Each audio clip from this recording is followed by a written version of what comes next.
Olá pessoal, tudo bem com vocês? É um prazer estar aqui em mais um vídeo.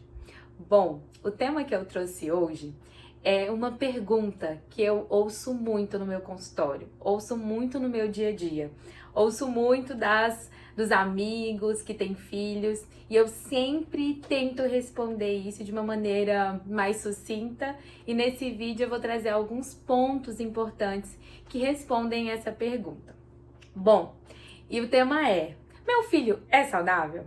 Bom, então vamos saber o que categoriza ou o que avalia uma criança ser saudável ou não. Então vamos lá. Sempre eu vou defender a tese de que toda criança precisa ser acompanhada pelo pediatra, porque o pediatra é o profissional que estuda, né, a saúde da criança e toda a transição que a criança passa durante essa vida da infância. Então, desde o nascimento, até antes do nascimento, né, a gente acompanha, mas desde o nascimento até a adolescência, o pediatra é o profissional, né, que estudou todos os detalhes a vida daquele ser humaninho e é o que pode ajudar, né? Esse acompanhamento periódico vai ajudar a gente sempre entender, né, o contexto de saúde dessa criança do nascimento até a adolescência. Tem o profissional que também cuida do adolescente na adolescência, que cuida da criança nessa fase de adolescência, mas muitos pediatras também continuam acompanhando a criança na sua fase de adolescência. E depois da vida adulta a gente tem outras especialidades, né?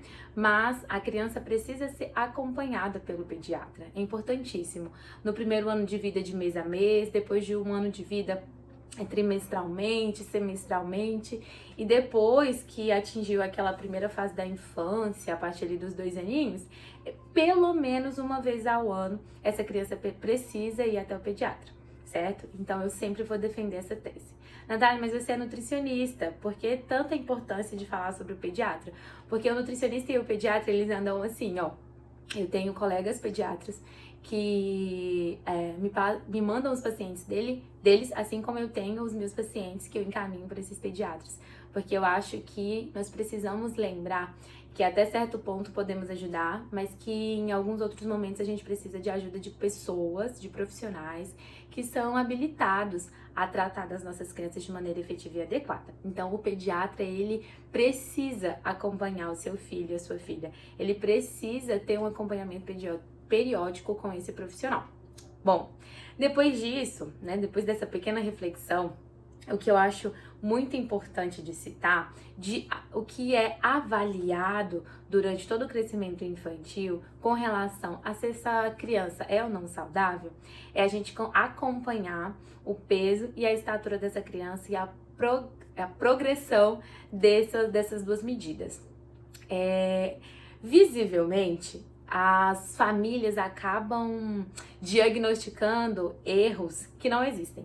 Então, criança que tem um biotipo mais magrinho, ela é aquela criança que a família acha que tá precisando sempre de uma vitamina, que tá sempre precisando de algo para complementar aquela alimentação.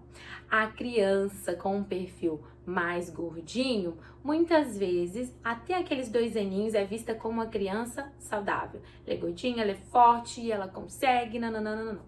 E nessas duas faixas etárias, o peso e a estatura é que vão definir se essa criança está mesmo com peso e uma estatura adequada. Então, por isso que precisa ser avaliado nas curvas de crescimento. Por mais que os meus olhos sejam muito bons para ver esses parâmetros, mas só a curvinha de crescimento é que dá essa estimativa mais exata possível. Então, a gente consegue avaliar essa criança, né, se ela está dentro dos padrões de saúde que naquela idade ela precisaria ter. Então, avaliar o peso e a estatura é muito importante. Infelizmente, as famílias não conseguem fazer isso, né?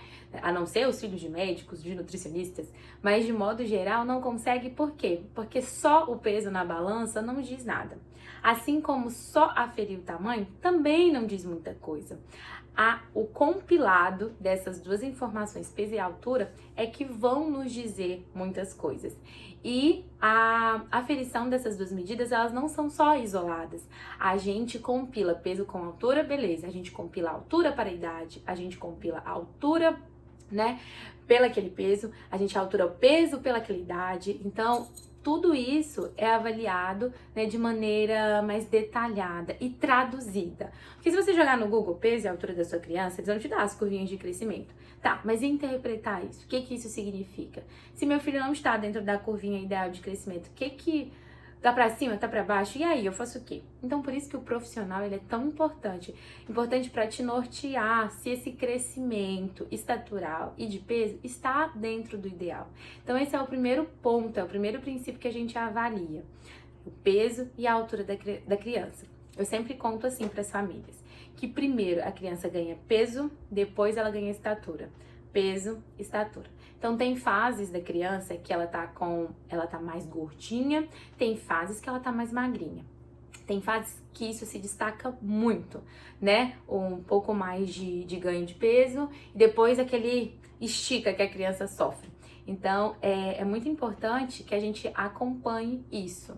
Então, pode ser que tenha momentos que a gente tenha essa criança com diferença, né, de peso e estatura, mas isso se justifica nas curvas. Então, quando a gente tem uma criança com um pouquinho mais de peso, mas com uma curvinha de estatura adequada, ou seja, essa criança está ok. Às vezes essa criança está com um pouquinho menos de peso e com a estatura também adequada, então ok, ela esticou e agora vai preencher ali com o novo peso. Então isso vai acontecendo de forma gradativa. E aí, essa avaliação ela precisa acontecer. Por quê, Natália? Por que que isso vai falar pra gente se é uma criança saudável ou não? Porque o déficit de crescimento, tanto estatural quanto ponderal, quanto de peso, ele vai falar se essa criança está sendo acolhida nutricionalmente. Acolhida no sentido de receber os nutrientes adequados, não de comer qualquer coisa. Então, ser nutrido é diferente de ter peso adequado, né? A gente sabe que a alimentação rica em nutrientes, ela nem sempre vai gerar, né, aquele ganho de peso esperado para aquela criança. Tem crianças que têm biotipos mais magrinhos, então se ela consome os alimentos de forma adequada, tem um bom crescimento estatural e ponderal, não significa que ela está ali, né, com falta de nutriente, que ela não cresceu do mesmo jeito que a criança da vizinha, né, que é aquela mesma idade e é mais gordinha. Então, isso não significa. Então, por isso que avaliar esses dois parâmetros, né, na situação que essa criança está acolhida nutricionalmente é tão importante. Bom, o que mais que a gente vai avaliar com relação a esse crescimento? Nós precisamos entender e observar o desenvolvimento cognitivo dessa criança. Como que está o evoluir desse desenvolvimento cognitivo? Como que está a resposta em relação ao desenvolvimento neural dessa criança? Então, ela fala bem, ela já conversa bem, se for aquela fase de primeira infância. Bom, se é uma criança já na segunda infância, na fase pré-escolar e escolar, essa criança está desenvolvendo bem na escola, essa criança tem uma boa atenção, essa criança está acompanhando o nível da turminha que ela está na escola, né? Como que tá esse nível de alfabetização? Ou a professora sempre reclama que tá com falta de atenção, ou ela sempre reclama que Joãozinho não faz tarefinha. Como que tá esse desenvolvimento cognitivo, né? Como que essa criança tem se comportado neste sentido? Então isso também é um ponto que a gente precisa avaliar, né? Como que essa criança responde ali ao ambiente social. Isso também é importante. E a alimentação contribui para isso? Sim, também contribui. Nós temos vários nutrientes que participam desse desenvolvimento neural cognitivo. E a deficiência desses nutrientes pode acarretar uma maior dificuldade de interpretação, de raciocínio, né, de velocidade de resposta. Natália, mas tem aquelas crianças que têm realmente um déficit de atenção por conta de algum outro, né, distúrbio cognitivo, sim, mas os nutrientes também podem contribuir, né, a ausência desses nutrientes também podem contribuir para essa dificuldade. Então, os minerais e vitaminas, eles estão diretamente ligados a todas as reações do nosso corpo, seja no agir, né, o físico-motor, mas também no pensar. Tudo isso está associado aos nutrientes que entram no nosso corpo para nos nutrir. certo? Então, o desenvolvimento cognitivo fala muito. É aquela criança que tá com boa estatura, bom peso, mas que vive com dificuldade na escola. E aí a gente precisa entender, né, como que é essa dificuldade, né, de que forma essa dificuldade se apresenta, como que isso, né, acontece. E às vezes alguns nutrientes podem ser, né, o motivo. A ausência de alguns nutrientes pode ser o motivo dessa dificuldade do desenvolvimento cognitivo acontecer. Bom, um terceiro ponto é o nível de energia que essa criança tem. Então, criança ativa é criança saudável? Vamos lá. Então, criança ativa significa que ela consegue, né? Ela é capaz de gastar muita energia. E a gente sabe que criança tem muita energia para gastar. Então, é normal e esperado que as crianças sejam mesmo ativas. Né? A minha mãe costumava dizer que criança quieta é criança que tá doente. Eu tenho essa teoria popular, né? Se tá quietinho ali é porque tá sentindo alguma coisa. E às vezes pode ser mesmo. Então, a falta de alguns nutrientes pode impactar na produção de energia, né, do nosso corpo. Então, a gente sabe que o magnésio, por exemplo, participa de ações, magnésio, que é o mineral, ele participa de muitas reações relacionadas ao metabolismo energético, ou seja, que nos dá, né, força, gás, ânimo para as nossas atividades do dia a dia. Então, ele é um nutriente essencial. Se eu tenho uma criança que tem consumido alimentos pobres em magnésio, pode ser que também seja, né, o motivo dessa criança estar com um pouco menos de energia. E é importante a gente avaliar isso também nos quesitos de fadiga. Então, tem crianças que cansam muito rápido, e não só aquelas crianças que têm excesso de peso, mas crianças que têm um condicionamento físico, né, ruim. Criança é para ter uma resposta respiratória boa, é para ter um bom gasto energético. A gente vê que criança não para. Coloca uma criança no pula-pula no início de uma festinha. E na hora de ir embora, no fim da festinha, essa criança ainda tá lá no gás, no pula-pula, não é? Então, as crianças têm muita energia, porque eles foram feitos para isso, né? Eles estão em constante desenvolvimento, então eles são muito ativos. Se eu tenho uma criança que cansa muito rápido, que fadiga muito rápido, que se queixa de fadiga muscular, que sente dor muscular, né? Um cansaço físico que muitas vezes é expressado por essa criança, é uma criança que possivelmente tem uma deficiência de nutrientes adequado. Então, isso também é um parâmetro para a gente entender se essa criança tá ou não saudável. É uma criança que tem um bom peso e altura, uma criança que tem um bom desenvolvimento cognitivo, mas é uma criança que não é ativa ou que não promove muito gasto de energia, que reclama de cansaço, de dor em regiões do corpo. É um ponto a se avaliar. Será que é uma criança que está precisando de um aporte nutricional adequado? Se tem um aporte nutricional adequado, então é uma criança que a gente pode nos dizer que não está completamente saudável, não é mesmo? Porque se falta nutriente, é porque não está chegando ali de uma determinada fonte alimentar. Então é importante a gente avaliar também esse nível de atividade física, esse condicionamento motor. É muito importante. Bom, um outro ponto que a gente observa é o consumo alimentar. Então, isso vai nos dizer muito. É o último ponto, mas não menos importante. É o que gera ali todo o nosso diagnóstico com relação a essa criança ser saudável ou não, né? Volto a repetir. Essa criança tem bom peso e altura, tudo dentro do adequado. Essa criança tem um bom desenvolvimento cognitivo. Essa criança gasta muita energia, né? Tem um bom condicionamento físico, mas essa criança não come nada de forma adequada.